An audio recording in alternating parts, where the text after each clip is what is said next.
नमस्कार विद्यार्थी मित्रांनो, अभ्यासासाठी आपल्या यूट्यूब चॅनलवरती आपलं स्वागत आहे. आज दिनांक 27 ऑगस्ट 2025. चला तर मग पाहूयात आजच्या चालू घडामोडी. तर विद्यार्थी मित्रांनो, व्हिडिओ अगदी महत्त्वाचा असेल. अत्यंत निवडक प्रश्न असणार आहेत, जे की तुम्हाला कोणत्याही स्पर्धा परीक्षेमध्ये डायरेक्ट विचारले जाऊ शकतात.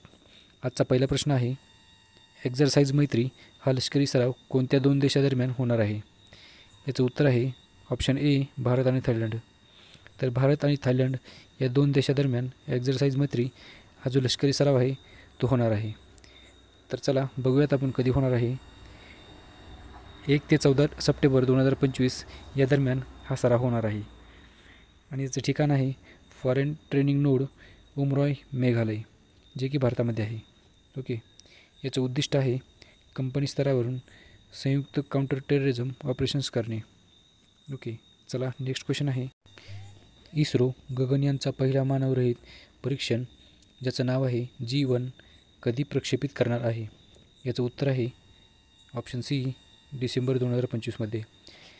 तर इस्रोचा जो गगनयानचा पहिला मानवरहित परीक्षण G1 आहे तो डिसेंबर 2025मध्ये प्रक्षेपित करणार आहे. ओके. चला नेक्स्ट क्वेश्चन आहे, ऑगस्ट 2025मध्ये लोकसभेच्या कारवाईमध्ये कोणत्या नवीन भाषांना सामील केले आहे? याचे योग्य उत्तर आहे ऑप्शन डी, वरीलपैकी सर्व. तर संथाली, कोकणी आणि काश्मीरी या तिन्ही भाषांचा लोकसभेच्या कारवाईमध्ये या तिन्ही भाषांना सामील केले आहे. ओके. चला नेक्स्ट क्वेश्चन पाहूयात आपण.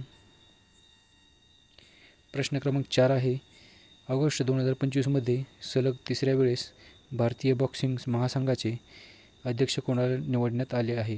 ओके. याचं उत्तर आहे ऑप्शन बी, अजय सिंह. तर अजय सिंह यांना ऑगस्ट 2025मध्ये सलग तिसऱ्या वेळेस भारतातील बॉक्सिंग महासंघाचे अध्यक्ष म्हणून निवडण्यात आले आहे. ओके. अत्यंत महत्त्वाचा प्रश्न आहे विद्यार्थी मित्रांनो. चला नेक्स्ट क्वेश्चन पाहूयात आपण. टाटा सन्सच्या संचालकपदी कोणाची नियुक्ती करण्यात आली आहे? तर याचं उत्तर आहे ऑप्शन ए, नोएल टाटा. तर नोएल टाटा यांची टाटा सन्स च्या संचालकपदी नियुक्ती करण्यात आलेली आहे. ओके. चला नेक्स्ट क्वेश्चन पाहूयात आपण. प्रश्न क्रमांक 6 आहे, नागरी लष्करी संयुक्त सराव समन्वय शक्ती 2025चे उद्घाटन नुकतेच कोणत्या राज्यामध्ये झाले आहे? याचे योग्य उत्तर आहे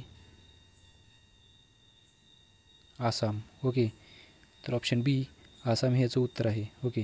तर बघा विद्यार्थी मित्रांनो, आसाममध्ये समन्वय शक्ती 2025चे नुकतेच उद्घाटन झाले आहे.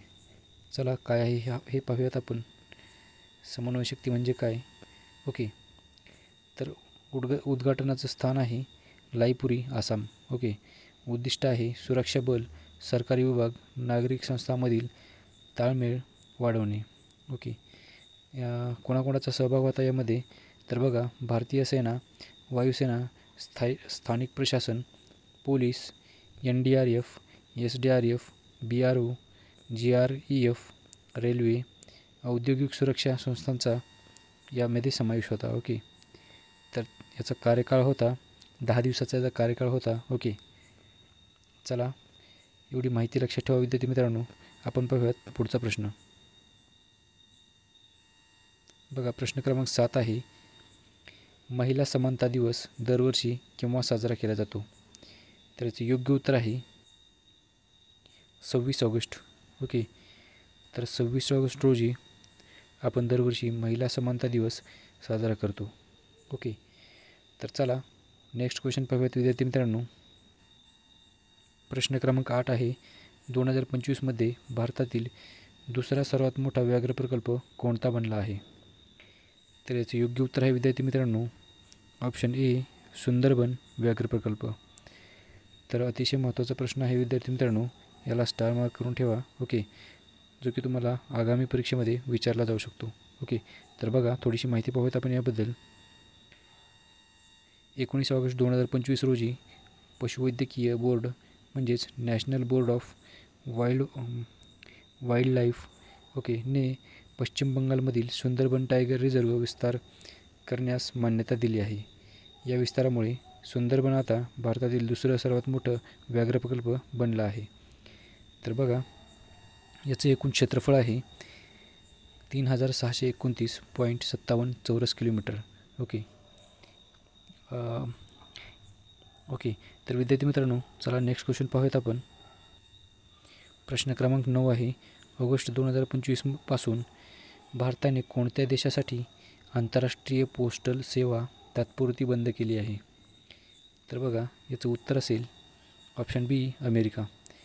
तर अमेरिकेची जी तात्पुरती सेवा होती, पोस्टल सेवा, ती नुकतीच भारताने बंद केली आहे. केव्हापासून? तर ऑगस्ट 2025 पासून. ओके. तर चला पुढचा प्रश्न पाहूयात. चला मित्रांनो, आजचा शेवटचा प्रश्न आहे. ड्युरंड कप 2025चा किताब कोणी जिंकला आहे?